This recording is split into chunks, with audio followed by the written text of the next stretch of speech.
안녕하십니까, 이승훈 원장입니다. 제가 원래도 위장을 치료를 오랫동안 많이 해왔고 심장 관련해서도 치료를 하고 있고, 근본적인 문제에 대해서 항상 제가 진액이 부족한 게 문제다, 심장 관련해서 혈관, 혈액 요걸 복구를 시키면 모든 문제는 해결될 수 있다, 이렇게 늘 말씀드리고 있는데, 건강이 무너지는 어떤 과정에 있어서 질환이 하나씩 생겼을 때 어떻게 대처하고 어떤 선택을 하느냐에 따라서 굉장히 결과가 하늘과 땅 차이로 갈리게 됩니다. 우리가 나이 들면 아프잖아요. 아프니까 병원 가죠. 병원 가면 약 처방을 해준단 말이에요. 대표적으로 이제 관절이 아프니까 진통소염제, 수면이 문제가 되니까 안정제, 그 다음에 뭐 수면제, 또 심장, 혈관에 문제가 생기니까 혈압약, 또 심장약 같은 거 먹고, 그 다음에 고지혈증약 처방받고, 이런 거랑 세트로 뭐 당뇨까지 처방받겠죠. 특히 여기 관절에 문제가 생기면 많은 문제를 불러옵니다. 활동이 제약당하죠. 제가 맨날 운동만이 답이다 라고 늘 얘기하는 게 정말 그것밖에 없어요. 많이 움직여서 몸을 자꾸 복구를 시켜야 되는데, 심장도 운동이랑 관련돼 있고 위장도 운동을 하면 혈류가 돌아서 소화력이 올라가고, 진액을 아무리 많이 넣어줘도 안 움직이면 이게 돌지 않는단 말이에요. 그래서 운동이 굉장히 중요한데, 관절에 문제가 생기면 운동은커녕 활동량이 확 줄어버리죠. 그러면 모든 문제가 다 생겨요. 소화가 안 되고, 심장이 약해지면서 수면장애가 생기고, 몸이 바짝바짝 말라가지고 건조감이 온몸에서 발생한다. 이게 모든 병을 불러와요. 관절이 안 좋아져서 활동량이 줄어들게 되면 빨리빨리 고치려고 이제 소염제 쓰고, 이제 안 아프려고 진통제 먹고, 이렇게 하는데 더 큰 문제를 불러오죠. 오히려 이런 걸 자꾸 먹으니까 위장은 더 나빠지고, 정말 그런 상황에 처해보지 않은 분들은 이해를 잘 못해요. 그게 얼마나 큰 문제를 불러오는지. 관절에 문제가 생길 만한 나이는 아닌데, 저는 심각한 관절 문제를 좀 겪었고, 현재도 뭐 좀 진행형이에요. 관절이 엄청 약해요. 특히 제가 예전에 다쳐가지고 이제 무릎이 안 좋아요. 또 잘못된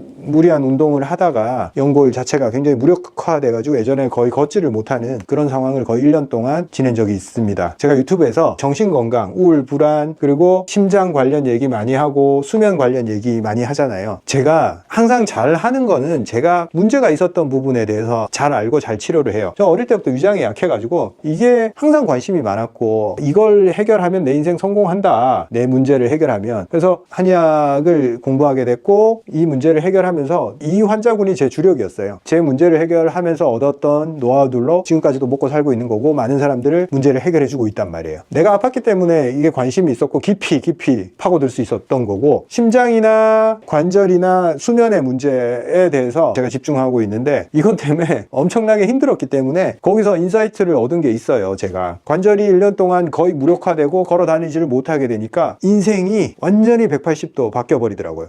이건 뭐지? 움직이지를 않으니까 혈액순환이 안 되고 온몸에서 각질이 일어나는 거예요. 피가 돌지를 않으니까. 너무 아프니까 제 입장에서는 이걸 보호해 줘야 된다, 덜 써야 된다 생각을 하면서 최대한 이거를 처음에는 아껴주려고, 이거 많이 달아서 그런 것 같다, 내가 옛날에 좀 잘못 썼으니까 이제 좀 보호하면서 극도로 목발 짚고 다니면서 아껴줬죠. 아껴줬는데 어느 순간부터 몸에 막 각질이 일어나고 진액이 다 말라버리는 그런 현상이 일어나고, 심장 박동수가 감정에 의해서 이렇게 치솟는 그런 느낌을 계속 받는 거예요. 운동을 제가 굉장히 좋아해서 많이 했던 편인데 1년간 모든 운동을 중단을 하고 관절을 보호해줘야겠다는 생각에 활동을 딱 줄여버리니까, 첫째로 심장이 불안정해지고 감정에 기복이 생기더라고요. 원래 제가 되게 강인한 사람인데 몸은 태어나길 좀 허약하게 타고났는데 정신력은 끝내주는 편이었는데 사르르 정신이 무너져 내리더라고요. 그래서 평생 겪어보지 못했던 우울, 불안, 걱정, 초조, 불면, 모든 게 한꺼번에 들어오니까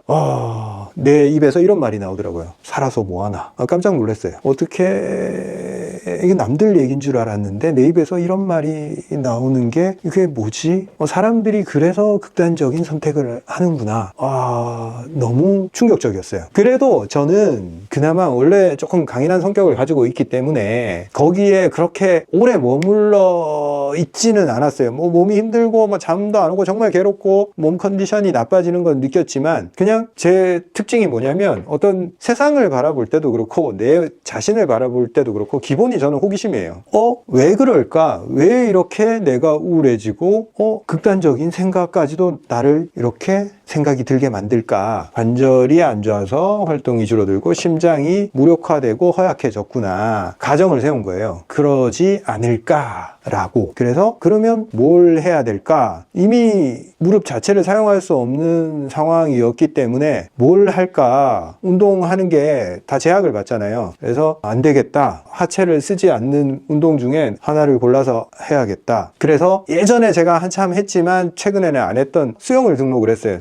수영을 딱 등록을 해서 그래, 심장을 한번 많이 사용을 해서 내 몸의 변화가 어떻게 생기는지 한번 체크해보자. 수영을 딱 하니까 일단 무게를 부담을 주지를 않잖아요. 물에 떠 있으니까. 근데 물 자세도 이거 자유형 되고 저병 되고 배영은 되는데 평영을 하니까 무릎에 통증이 너무 많이 와서 수영을 하면서도 평영은 못하면서 최대한 제 심박수에 집중하면서 계속 수영을 했어요. 그러니까 일단 잠이 잘 오고 수면이 돌아오고 혈액순환이 된다. 몸이 차가웠던 부분들이 말초가 온도가 괜찮아지고 심장이 안정화되니까 불안이 줄어드는 거예요. 걱정. 내가 원래 걱정하는 사람이 아니었는데 그때 한참 걱정을 하고 있는 걸 내가 느꼈어요. 걱정을 위한 걱정을 계속 하더라고요. 모든 걸 그냥 걱정해. 그냥 지금 생각하면 이상해. 지금은 아무 걱정도 안 하거든요. 근데 그 당시에는 그냥 모든 게 걱정이었어요. 그게 걱정거리가 있어서 걱정했던 게 아니에요. 제가 그 당시에 이제 호기심으로 계속 파고들어서 생각을 해보니까 그건 걱정거리가 있어서 걱정했던 게 아니야. 몸 상태가 나빴기 때문에 몸이 그렇게 작동을 했던 거예요. 불안정한 심장이 계속 걱정의 신호를 만들어냈던 거죠. 그렇게 수영을 한 6개월 정도 하니까 자신감도 많이 생기고, 원래 제가 운동을 좋아했지만 운동의 필요성, 환자를 치료하면서 이렇게 강압적으로 운동하라고 푸시를 하진 않았어요. 예전에는 그냥 개인의 자유, 하고 싶으면 하는 거지 뭐 정도였거든요. 근데 제가 그런 경험을 하고 나니까 그냥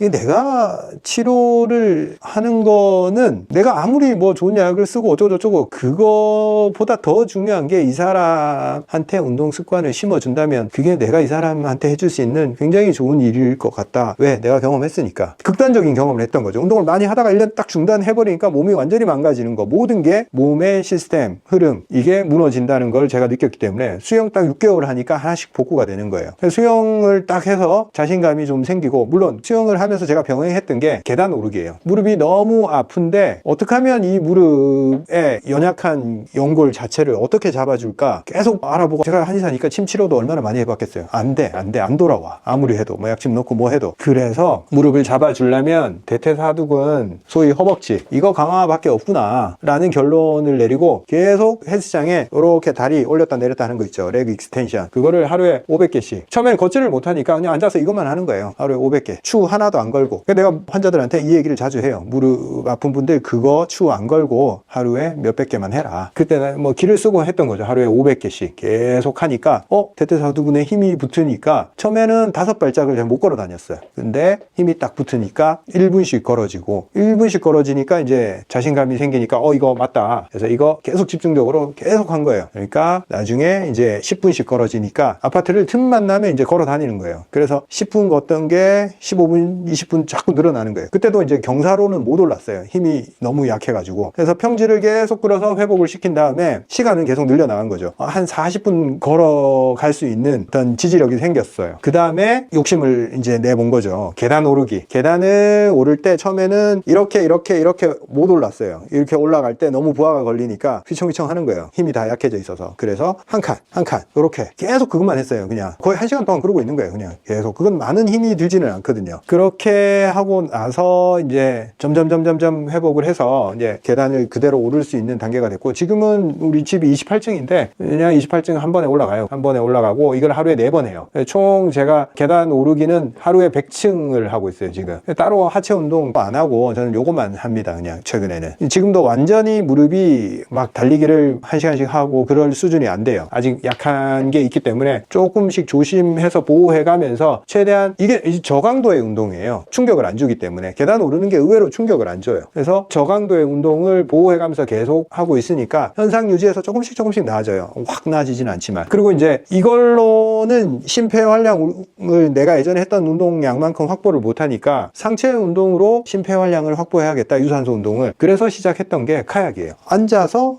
노를 이렇게 젓는 거니까 이거는 하체를 안 써도 되니까 내가 이걸로 강화 훈련을 할 수 있겠다. 그래서 알아봐서 동호회에 가입해서 한겨울에 입문을 해서, 제가 여기 사진 한 장 보여드릴게요. 제가 처음 카약을 입문했을 때 이런 상황이었어요. 이렇게 눈이 오고 영하의 온도에서 시작을 했어요. 작년 12월에 시작을 했는데 지금 딱 1년 됐는데, 카약을 하면서 제가 굉장히 많은 인사이트를 얻었어요. 그 당시에 제가 의지력이 많이 약화져 있었고, 제가 원래 도전 정신이 굉장히 강한데 두려움이라는 감정에 많이 휩싸여 있었고, 뭔가 새로운 걸 하는 거를 일적으로도 많이 망설이고 있고 그랬는데, 도전이라는 것을 전에 해보지 않았던 것을 악조건에서 추운 겨울에 입문을 하면서 내가 이걸 해낸다면 내 자신의 의지력을 다시 끌어올릴 수 있겠다 해서 일부러 추운 겨울에 그냥 그때 결정을 하고 바로 그 배를 사고 바로 시작을 했어요. 그렇지만 제가 아무리 이제 그런 마음을 먹었다 한들 제가 마음의 훈련이 되어 있지 않는 상태에서 열심히 매일매일 가서 이렇게 타기는 어렵다는 것을 저 자신도 알았어요. 그래서 이제 선택한 게 동호회에 딱 가입을 해서 그 중에 제일 열심히 타시는 분, 매일매일 새벽 5시 반에, 지금은 겨울이어서 이제 7시 정도에 타는데 여름에는 5시 반에 타요. 새벽에 아무도 없는 한강에서 추운, 그런데 생각만 해도 뭔가 하기 싫잖아요. 춥고 물이고 겨울이고 그냥 하는 거 딴 거 없어요. 이렇게 노를 젓는단 말이에요. 뭐지? 왜 시간 들여서 저 고생을 하지? 일단 그걸 하지 말아야 될 이유가 많이 존재해요. 그래서 저는 저 자신한테 테스트를 해보고 싶었어요. 내가 이걸 이겨낼 수 있을까? 그래서 동호회에서 매일 아침마다 카약을 타는 분이 이렇게 공지를 올려요. 내일 이런 장소에서 카약을 탈 겁니다, 새벽에. 그러면 제가 1번으로 댓글로 달아요. 참석하겠습니다. 이렇게 달아놓으면 나 자신의 의지력으로는 전혀 그렇게 새벽에 차가운 물에 들어가고 싶지가 않아요. 그런데 누군가한테 약속을 했단 말이에요. 그래서 참석하겠다고 약속을 했으니까 내일 아침에 죽었다 깨어나도 나가야 되는 거예요. 사람이 자기 자신한테 약속은 쉽게 어겨요. 그런데 이목, 다른 사람들과의 관계, 내가 어떻게 평가받고 있냐를 신경을 쓰기 때문에 다른 사람한테 한 약속은 최대한 지키려고 노력을 합니다. 제가 그걸 이용하기로 작정을 한 거죠. 제 자신한테. 너 이승우, 너 그거 안 지킬 거 아니까 너한테 족쇄를 걸어줄게. 지킬 수밖에 없는 족쇄를. 그분이 공지를 올리면 무조건 댓글을 다는 거예요. 그래서 그분이 탈 때마다 저는 새벽에 나가서 일주일에 2번, 3번 새벽에 찬물에 들어가서 손이 꽁꽁 얼지만 이겨내는 거예요. 그게 처음에는 왜 저런 고생을 하지? 라는 생각을 누군가는 할 수 있지만 제 자신한테 어떤 도전하면 할 수 있다라는 느낌을 주기 위해서 제가 시작을 했고, 결론적으로 1년 동안 열심히 카약을 타면서 굉장히 카약도 잘 타게 됐지만 그 이상으로 제 예전 수준의 자신감과 운동 능력과 그런 것들을 거의 회복을 했어요. 예전보다 더 나아요. 물론 현재 관절의 문제를 완벽하게 해결하지 못했지만 왜 하체 운동에 엄청 집중하지는 않았거든요. 이 정도 수준만 유지하고 있고, 심폐활량, 계속 심장을 쓰는 훈련 위주로 이 정도 운동이면 지속하면 내 심장의 능력이 강화되겠다라는 가정을 하고 시작했는데 1년 지나 보니까 제 가정이 맞았어요. 굉장히 심장이 튼튼해진 걸 느끼고 있고 감정 기복이 싹 사라졌어요. 그리고 부정적인 감정이 저한테 별로 개입되지를 않아요. 대부분 어떤 상황이 닥치더라도 그 상황을 긍정적으로 받아들이는 연습이 돼 있고 그걸 전환할 수 있는 여유가 생긴 거예요. 즉 제가 우울하고 힘들고 이상한 생각까지, 부정적인 생각까지 하게 됐던 거는 제 그 당시의 상황, 그때 일어났던 일들, 그런 것 때문이 아니다 라고 결론적으로 제가 확신을 할 수 있었던 거예요. 왜? 지금도 안 좋은 일들은 지금도 여전히 생겨. 굉장히 안 좋은 일들이 지금도 제 주변에는 많이 생기고 있어요. 근데 하나도 불행하지 않고 하나도 불안하지 않고 하나도 걱정되지 않아요. 왜? 내가 운동을 해서 단련을 시켜놔서 튼튼해요. 그 부분에 있어서, 감정을 다루는 데 있어서. 그래서 제가 한 1년 전부터 환자들한테 집중적으로 운동 얘기를 많이 하고 있고, 제가 이렇게 고생한 얘기들은 유튜브에서 많이 안 했지만 제가 지난 영상들 보면 그 표정들에 다 녹아 있어요. 그 불안감들이나 우울감들이 내 예전 영상을 보면 거기에 녹아 있어요. 자, 결론을 말씀드릴게요. 많은 환자분들이 관절이나 이런 문제에 자기가 약해진 질환 상태로 인해서 우울감이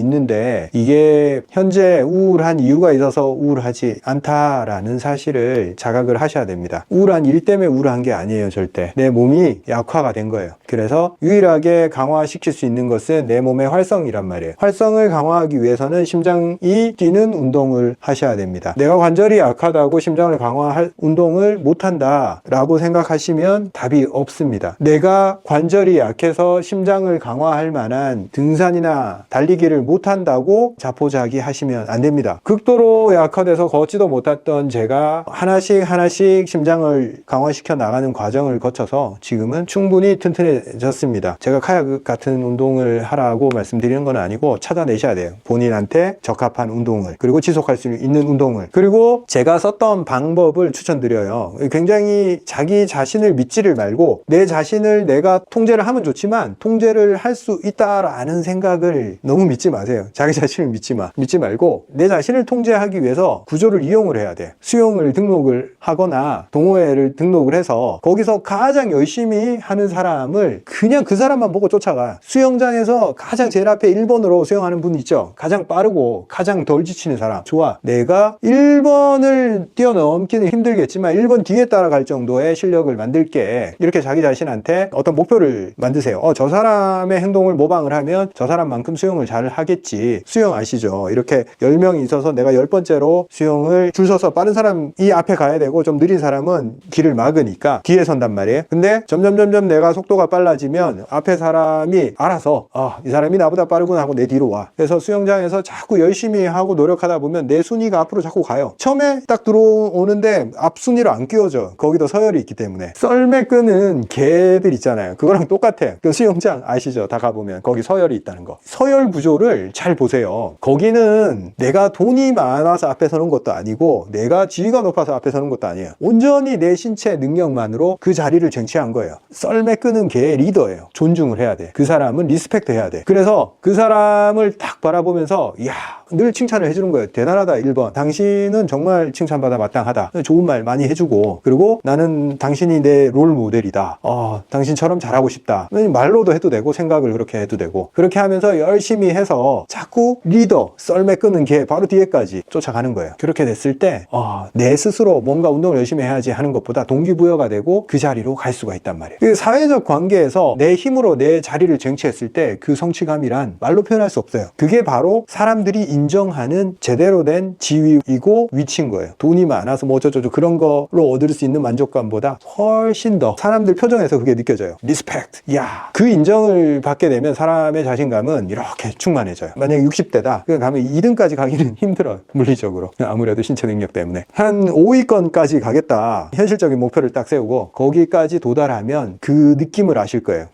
나 자신이 뿌듯해지고 나 자신뿐만 아니라 사람들이 인정을 해줘. 6번, 7번, 8번, 9번, 10번은 나를 우러러봐. 그 기분을 느껴본 사람들은 운동을 통해서 대인관계를 만들어 나가는 그 기분을 알 수 있단 말이에요. 그리고 이제 수영장을 특히 제가 추천하는 게 다 벗었잖아요. 그 사람의 어떤 지위를 예측할 수 있는 그런 꾸밈이 없어. 보통은 우리가 이제 옷을 입으면 옷이 메이커가 뭐고 뭐 가방은 뭐 들었고 신발은 뭐 신었고 차는 뭐 타고. 참 재밌어요. 수영장에서 보는 그 사람의 가치는 그 사람의 능력과 그 사람의 신체로만 표현이 돼요. 근데 딱 수영장 나와서 뭔가 그 사람이 어떤 옷을 입었을 때 되게 매치가 안 돼. 순간 완전 다른 사회적 포지션이 돼. 이 수영장에서 지위가 높았던 그 1번이 이렇게 사회에서는 또 아닐 수도 있고 막 그래.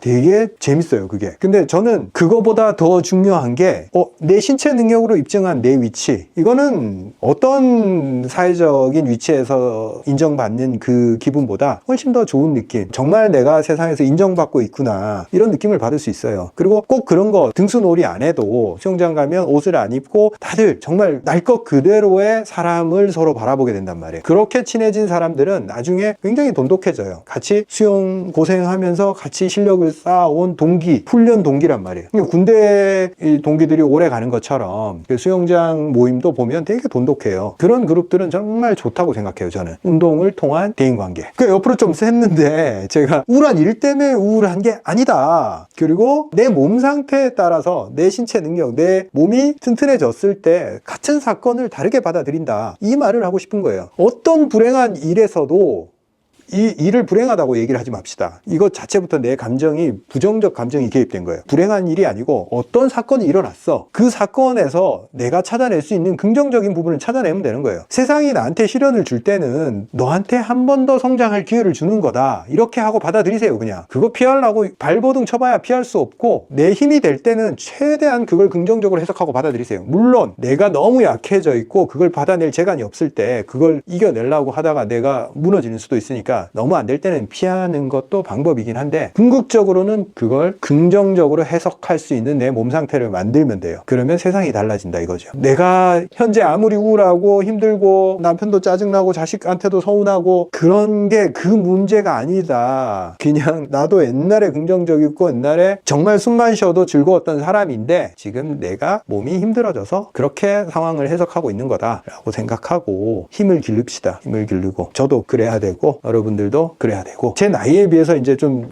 연세 드신 분들의 마음을 이해를 하고 조금 더 제가 공감을 하고 그분들한테 도움을 드릴 수 있었던 이유가, 제가 조금 이른 나이에 굉장한 이런 시련을 겪으면서 제가 말로 이래서 그렇지 정말 바닥을 쳤어요. 제 마음 상태든 몸 상태든. 거기서 저는 기어 올라왔단 말이에요. 그래서 조금 더 그분들의 마음을 이해를 많이 하는 편이고, 훨씬 더 이제 내 인생에 대해서도 중요한 순위들이 많이 바뀌었어요. 예전에는 돈이라든가 사회적 지위라든가 그런 걸 이제 중요하게 생각했다면 지금은 가장 중요한 내 신체의 능력, 내 신체의 건강도. 왜? 다른 거 별 필요 없어요. 여기서부터 모든 게 비롯되는 걸 아니까. 돈의 액수가 10억이고 20억이고 이거에 계속 집중하면 뭐가 진정으로 가치가 있는지를 자꾸 까먹는단 말이에요. 그런 숫자들은 다 별로 중요하지 않다고 생각을 해요. 중요하지 않다고 생각해서 뭐 그걸 등한시하면 안 돼요. 중요해. 삶의 기름칠을 하는 거고, 되게 그게 많은 문제점들을 당연히 해결해줘요. 근데 아무리 돈이 있건 뭐가 있던 지위가 있던 간에 해결할 수 없을 것 같은 중압감이 있는 문제들이 계속적으로 발생합니다. 삶에서. 근데 그게 닥쳤을 때 내가 튼튼하면 그걸 다르게 해석할 수 있고 쉽게 이겨낼 수 있고, 그리고 주위에 좋은 관계를 유지하는 사람으로부터 위안을 받고 내 삶을 꽉 부여잡고 이겨낼 수 있습니다. 오늘 제 얘기도 많이 했고 얘기 길게 한 것 같은데 또 재밌게 받아들여 주셨으면 좋겠고, 한 번씩 이렇게 제 얘기들을 앞으로 좀 더 할 생각입니다. 왜냐면 제가 제 삶에서 경험한 것들은 어차피 누구나 같이 경험할 문제들이고, 그걸 통해서 나 역시도 이렇게 유튜브를 하고 한의사고, 저 사람은 그냥 특별한 사람이고 별로 고생하고는 관계없는 사람이라고 생각할 수도 있지만 똑같아요. 인간은 엄청난 수의 고통과 시련 속에서 살아갑니다. 저도 마찬가지고 모두가 마찬가지예요. 나만 고통 속에서 헤매고 나만 고생하는 것 같지만 다들 똑같아요. 똑같이 고통 속에서 헤매고 있고 그걸 어떻게 해결할까 다들 문제풀이 하고 있는 거예요. 저 역시도 마찬가지고, 그냥 혼자만 힘든 고통 속에 빠져 있다, 외롭다, 고립됐다 이렇게 생각하지 마시고 같이 문제풀이 해보고 답들이 여러 가지가 나올 수 있어요. 이런 답도 나오고 저런 답도, 답이 정해져 있지 않잖아요. 근데 좋은 답들은 서로 공유하고 같이 나누고 같이 고민해보고 그러면 좋을 것 같습니다. 감사합니다.